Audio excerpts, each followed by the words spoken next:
Hello everybody, this is Pkmn 16, and oh boy, the Pokemon Sword and Shield Direct just happened, and man, did Game Freak deliver on this Direct. So, what is there that they said about the Direct is, for one, multiple new Pokemon have been revealed, and let me just say, they are some interesting choices from what I've seen. So, the first new Pokemon that was introduced is known as Wooloo, which is basically actually the first time since about, I believe, Mareep that we have a sheep-based Pokemon. I believe so. And from what they just recently updated here is that Wooloo is a normal type, which I pretty much predicted or speculated in my head because it didn't look like it could have been any other type. So yeah, Wooloo is a normal type, and it's showing here that it has the abilities of Fluffy and Run Away, and it's probably more than likely that I will expect Wooloo to have an evolution. Next would be Gossifleur, and just saying this right now, some of these new Pokemon names are going to be tough to pronounce at first. So Gossifleur here is pretty much a grass type, which again, it was just perfectly obvious from seeing it. And Gossifleur has the abilities of Cotton Down and Regenerator, so that's going to be nice. And it just so happens that Gossifleur has an evolution. And basically, Gossifleur will evolve into Eldegoss, which is, well, keeping its grass typing and still keeping the same abilities. Now, one of the cooler Pokemons that they revealed, in my eyes, is a new turtle Pokemon by the name of Dreadnought. And Dreadnought here, as I would have expected him, from what I've seen from his design, that I would at least think that he would be a water type, and, well, it is just now confirmed that he is a water and rock type. And I think it's been a while. I don't remember the last time exactly when we had a water rock type. But yeah, and it's basically showing here that his abilities are Strong Jaw or Shell Armor. Alright. And looking at the last regular Pokemon that they introduced is Corviknight. I think it's Corviknight or Corviknight. And as I just now see here, from when I initially saw him, I thought that he was going to be like a dark flying type. But no, he's not a dark flying type. Corviknight here is actually a flying steel type, which I am legitimately surprised here. I mean, I was definitely expecting him to be a flying type, but I would have thought he would have been a dark type. But no, he's a steel type. And he's a big bird. Showing here that he is 7'3", and his abilities are shown to be Pressure and a Nerve. And I guess I'll mention about the other mons of their size. Wooloo is shown to be at 2 feet tall. Gossifleur is only 1'4". Eldegoss, its evolved form, at 1'8". Dreadnought is at 3'3". And I guess I'll also mention their weight. Wooloo weighing in at 13.2 pounds. Gossifleur weighs in at 4.9 pounds. Eldegoss weighs in at 5.5 pounds. Dreadnought weighs in at 254.6 pounds, which, well, I guess is kind of obvious. And Corviknight weighs in at 165.3. But still, I still would have thought that Corviknight would have been a dark flying type because he just looks it. But no, he's steel type. Well, wherever this bird is, I already feel like I just want to use him, and most likely along with Dreadnought. Because I look at Dreadnought and he just looks like he would be... Well, this is basically what I get when I don't script things here. Basically, Dreadnought here definitely looks like he is definitely based off of the Snapping Turtle. And it just looks like the Corviknight just looks like a really awesome looking like crow or raven type Pokemon. Oh no, wait, I just say it right here. He's a raven. Duh. Though the classification for Dreadnought is not there for some odd reason. But anyway, I will say the new mons are looking quite nice. But yeah, also at the very end of the direct, they also did announce the new legendaries, and oh man, it was about stinking time that we got wolf-based legendaries. Yeah, because if you look back, there are no basically canine-like legendaries. Because Raikou, Entei, and Suicune are not dogs, they're cats. You gotta think about that. Basically, if you basically want to know that, you can just go to the Bulbapedia sections, or the Bulbapedia, or basically the Bulbapedia profiles of Raikou, Entei, and Suicune, and look at their origins. You would see that they're more cats than dogs. But yeah, in terms of the legendaries for Sword and Shield, wow, they're amazing looking. Now, I'm going to do my best to actually try and pronounce these names. So basically, the Sword legendary is known as Zacian, and the Shield legendary is known as Zamazenta. So yeah, it's really cool. And all we have to go upon is just what they look like. They do not give the types, their height, weight, their abilities, or anything like that. But it's still cool to see wolf-based legendaries for the first time, and they did a good job on it.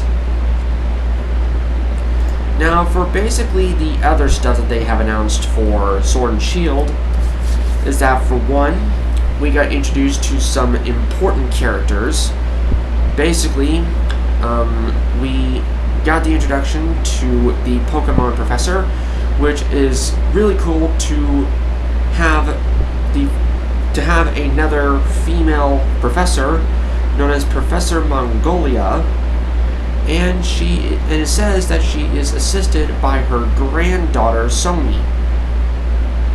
So yeah, that's pretty cool right there. And they also announce or revealed your rival, if I can find the name. Yeah, basically the rival is actually the brother to the Galar region's champion. But your rival's name is Hop, though I seriously would say that they could have at least come up with a better name for your rival, but let's just hope that Hop here can be a good rival. Kinda like Hal, in a way. And basically, the champion's name is Leon. And it says here that Leon, who appears multiple times throughout the story, so that'd be pretty nice. So hopefully, Leon would be a good champion. And I'm basically wondering what his team is going to be like, and if he's going to be specializing in a certain type. And also was being shown in the trailer was that, it was shown quite briefly that for one, we get the return of fishing, and also the fact that for what I saw for that split second, or for that second in the trailer, was that looks like we are going to be able to have a specialized bike to ride on water, like shallow water. How cool is that? we'll now be able to ride our bike, our special made bike, on water. And that does pretty much also confirming the returning of bike riding. So that's pretty sweet. But the one big thing that the big thing that they showed here was the introduction of a new battle mechanic.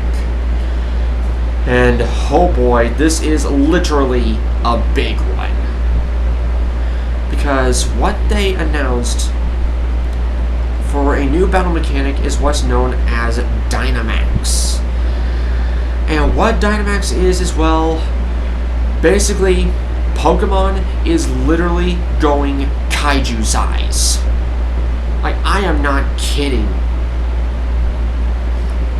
Because it showed in the battle these 4 trainers coming together through possibly like the means of online features or locally, taking on the likes of this kaiju-sized Gyarados, using the strength of the 4 Pokemon that they have to try and take down this giant Gyarados. And what they also showed is that your Pokemon, your partner Pokemon, can get Dynamax too. Pretty much meaning you could have like we're literally having kaiju-sized Pokemon battles here.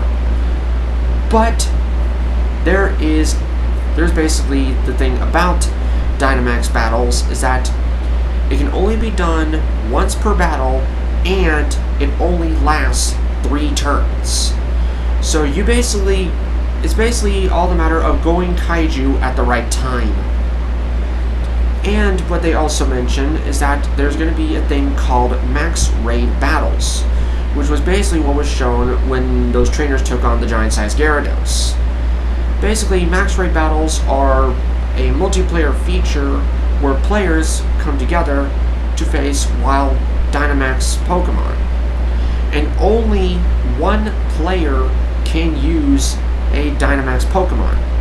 And at the end, players can battle Pokemon in Dynamax battles. Basically, Pokemon in Dynamax battles vary depending on location. And some Pokemon can only be found in Max Raid battles. And yeah, basically you can be able to catch these Dynamax Pokemon with these absolutely like beach ball sized Pokeballs, which was crazy.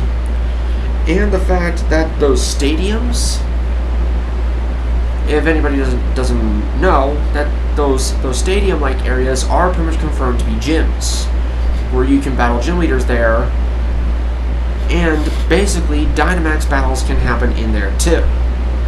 So that is pretty much awesome.